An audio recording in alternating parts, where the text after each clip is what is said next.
Race. It came up in interview after interview. This one with CNN's John King. Are there people out there who don't like me because of race? I'm sure there are.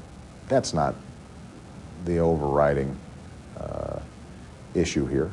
I think there are people who are anti-government.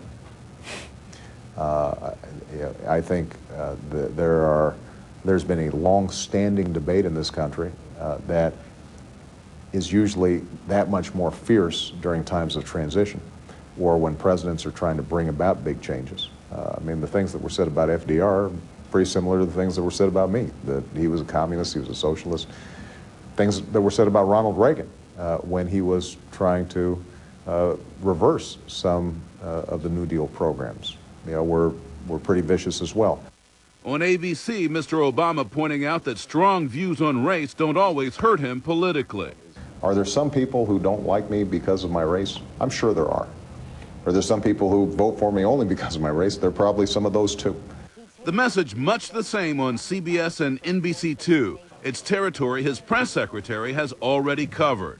We all have to check our emotions despite the depth of our beliefs. That we can have these kind of debates, important political debates, without doing so in a way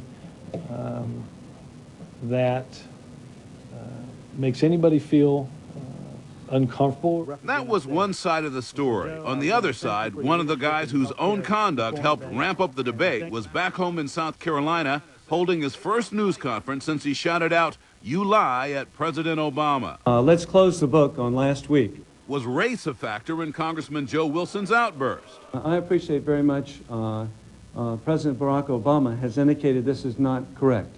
Also talking about how awful it's been. Even though he's gotten well over $1 million in political contributions, he's also become a target. It was speaking the wrong place, wrong time. Asserting that if he had it to do over again, he wouldn't. Sending a message to the folks back home that he's not a ruffian. That I grew up in the holy city of Charleston, south of Broad.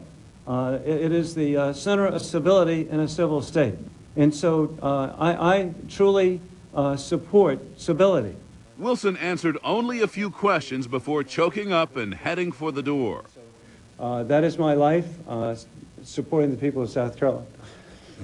Leaving behind the question of whether he and his party can move past the distraction and back to health care reform. Joe John, CNN, Washington.